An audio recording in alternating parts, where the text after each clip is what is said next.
आता कल्पना करा, बिबट्याने हल्ला केला, जखमी व्यक्ती कशीबशी वाचली. आता पुढचे 10 मिनिटं ठरवतील की व्यक्ती जगल की नाही.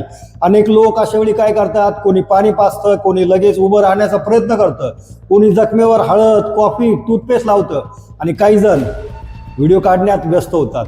पण या सगळ्या चुका जखमी व्यक्तीचा जीव धोक्यात घालू शकता. आज डॉक्टर म्हणून मी तुम्हाला सांगणार आहे की बिबट्या, वाघ किंवा कोणत्याही मोठ्या वन्य प्राण्याच्या हल्ल्यानंतर नेमकं फर्स्ट एड काय असतं, रक्त कसं थांबवायचं, 108ला काय सांगायचं आणि कधी जखमी व्यक्तीला हलवायचं आणि कधी अजिबात नाही, आणि हॉस्पिटलमध्ये डॉक्टर नेमकं काय करतात. म्हणून शेवटपर्यंत नक्की बघा, कारण या व्हिडिओमधली एक माहिती कधी ना कधी एखाद्याचा जीव वाचवू शकते. सर्वात आधी सीन सुरक्षित करा.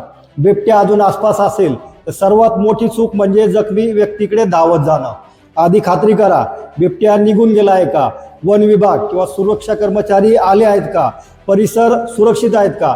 कारण एकाच बिबट्याने पुन्हा हल्ला केल्याच्या घटना बऱ्याच वेळा यापूर्वीही घडलेल्या आहेत. म्हणून रूल नंबर 1, पहिले स्वतः सुरक्षित, मग रुग्ण. दुसरं, 108 किंवा वन विभागाला फोन करा. फोन करताना फक्त अपघात झाला आहे असं सांगू नका. स्पष्ट सांगा बिबट्याचा किंवा वन्य प्राण्याचा हल्ला झाला आहे. त्यामुळे ॲम्ब्युलन्स टीम ट्रॉमा किट तयार करते, ब्लिडिंग कंट्रोलचं साहित्य घेते, इमर्जन्सी टीम आधीच तयार ठेवते. फोनवर ही माहिती नक्की द्या. अचूक लोकेशन, किती जखमी आहेत, शुद्धीत आहेत का, मोठा रक्तस्राव आहे का. महाराष्ट्र वन विभागाची हॅलो फॉरेस्ट ही 1926 क्रमांकाची टोल फ्री हेल्पलाईन 1926 वन्य प्राण्यांशी संबंधित घटना कळवण्यासाठी आहे. बिबट्या अजूनही परिसरात असण्याची शक्यता असल्यास 108 सोबतच वन विभागाला कळवल्याने बचाव पथक वेळेत पोहोचण्यास मदत होत असते. तिसरं, सर्वात आधी रक्तस्राव थांबवा. बिबट्याच्या पंजामुळे किंवा दातांमुळे मोठ्या रक्तवाहिन्या फाटू शकतात.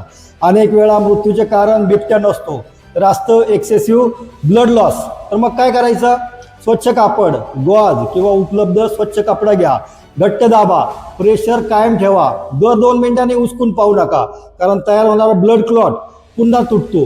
जर कपडा पूर्ण भिजला तर तो काढू नका, दुसरा कपडा घेऊन त्यावर आणखी दाब वाढवा. आता टॉर्निकेट कधी वापरायचा हा शेवटचा पर्याय. फक्त हात किंवा पायातून जीव घेणारा रक्तस्राव होत असेल तरच, हेड प्रेशर देऊनही थांबत नसेल तरच योग्य प्रशिक्षण असलेल्या व्यक्तीनेच टॉर्निकेट लावायचा. चुकीचा टॉर्निकेट हात किंवा पाय कायमचा निकामी करू शकतो. चौथं, जखम धुवायची का. अनेक जण लगेच डेटॉल, स्पिरिट, हळद, कॉफी पावडर, माती, राख सगळं लावतात. चुकीचं. मोठी जखम असेल तर फक्त स्वच्छ पाण्याने धुवा, जास्त घासू नका. कोणतेही घरगुती पदार्थ अजिबात लावू नका. 5वं, हाड मोडला असेल तर, जर हात किंवा पाय विचित्र कोणात दिसत असेल सरळ करण्याचा प्रयत्न करू नका. लाकडी फळी, जाड वर्तमानपत्र किंवा स्प्लिंट सारखा आधार देऊन हालचाल कमी करा, कारण चुकीची हालचाल रक्तवाहिन्या आणि नसांचं आणखी नुकसान करते. 6वं, शॉक म्हणजे काय, तर जर का मोठा रक्तस्राव झाला शरीर शॉकमध्ये जातं. याची लक्षणं काय, थंड त्वचा, घाम, चक्कर, फिकट चेहरा, जलद नाडी, गोंधळलेली अवस्था. अशा वेळी रुग्णाला शांत ठेवा. घट्ट कपडे असतील तर सैल करा, शक्य असल्यास त्याला खाली झोपवा. जर रुग्ण बेशुद्ध आहे पण श्वास घेतोय तर त्याला सरळ पाठीवर झोपून ठेवू नका. उलटी झाल्यास ती घशात अडकून श्वासनलिका बंद होण्याचा धोका जास्त असतो.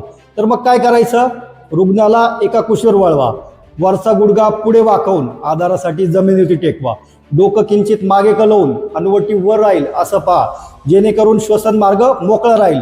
मानेला किंवा पाठीला दुखापत झाली असल्याची शंका असल्यास डोकं, मान, पाठ शक्य तितकं एका रेषेत ठेवून कमीत कमी हालचाल करत ही पोझिशन द्या. जर रुग्ण श्वास घेताना दिसत नसेल, छातीची हालचाल जाणवत नसेल तर तुम्हाला CPRचे प्रशिक्षण असेल तरच CPR सुरू करा. प्रशिक्षण नसल्यास 108च्या ऑपरेटरला ताबडतोब सांगा, ते फोनवर सूचना देऊ शकतात. प्रशिक्षणाशिवाय चुकीच्या पद्धतीने प्रयत्न करण्यापेक्षा वेळेवर योग्य सूचना घेणं अधिक सुरक्षित आहे. 7वं, खायला प्यायला द्यायचं का. ही सगळ्यात मोठी चूक आहे. पाणी, चहा, दूध काही देऊ नका, कारण पुढं जर इमर्जन्सी सर्जरी लागली तर भरलेल्या पोटामुळे भूल देताना गंभीर गुंतागुंत होऊ शकते. 8वं, संसर्गाचा धोका. बिबट्याच्या तोंडात अनेक प्रकारचे बॅक्टेरिया असतात, त्यामुळे जखम दिसायला छोटी असली तरी आत खोल संसर्ग होऊ शकतो. म्हणून डॉक्टर अँटीबायोटिक सुरू करतात, जखम व्यवस्थित स्वच्छ करतात आणि काही वेळा ऑपरेशन करून मृतपेशी, स्नायू काढून टाकतात. 9वं, टिटॅनस का रेबीज. अनेकांना प्रश्न पडतो, टिटॅनस घ्यायचं का, तर उत्तर आहे हो. जर लसीकरण घेतले नसेल तर डॉक्टर टिटॅनसची लस किंवा आवश्यक ते इंजेक्शन देतात. रेबीज बाबतचा निर्णय हा प्रत्येक केसनुसार घेतला जातो. वन्य सस्तन प्राण्यांच्या चाव्यांमध्ये डॉक्टर जोखीम, स्थानिक मार्गदर्शक तत्व आणि वन्यजीव तज्ज्ञांचा सल्ला यानुसार रेबीज पोस्ट एक्सपोजर प्रोफिलॅक्सिस हे आवश्यक आहे का ठरवतात. स्वतःहून निर्णय अजिबात घेऊ नका. आणि 10वं, हॉस्पिटलमध्ये काय होतं. हॉस्पिटलमध्ये पोहोचल्यावर डॉक्टर टीम सगळ्यात पहिले एअरवे तपासते, ब्रिदिंग तपासते, ब्लिडिंग कंट्रोल करते, IV फ्लुइड देते, ब्लड लागल्यास ट्रान्सफ्युजन करते, एक्सरे, CT स्कॅन करते, प्लॅस्टिक सर्जरी किंवा ट्रॉमा सर्जरी टीम बोलावते, अँटीबायोटिक सुरू करते, टिटॅनस आणि आवश्यक असल्यास रेबीज प्रोफिलॅक्सिस बद्दल निर्णय घेते. म्हणून अशा हल्ल्यानंतर जखम छोटी आहे म्हणून घरी बसणं अत्यंत धोकादायक. बिबट्याचा हल्ला हा फक्त शक्तीचा नाही, तो प्रत्येक सेकंदाशी सुरू असलेली जीव वाचवण्याची शर्यत असते. योग्य फर्स्ट एड, वेळेत 108 आणि 1926ला फोन, त्वरित हॉस्पिटलमध्ये उपचार यामुळे अनेक जीव वाचू शकतात. बिबट्याचा हल्ला झाला की लोक म्हणतात एकदा बिबट्याने पकडलं म्हणजे माणूस वाचत नाही. पण हे खरंच आहे का?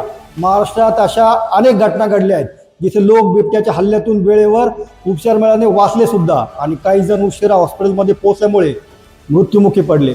म्हणजे जीव घेणारा बिबट्याच असतो का की आपल्या चुका? आता शेवटच्या भागात आपण पाहणार आहोत काही खऱ्या घटनांमधून मिळालेले धडे, बिबट्याच्या हल्ल्याबाबत पसरलेले गैरसमज आणि डॉक्टर म्हणून प्रत्येकाने लक्षात ठेवाव्यात अशा काही महत्त्वाच्या गोष्टी. सगळ्यात पहिलं, खऱ्या घटनांमधून काय आहे शिकण्यासारखं.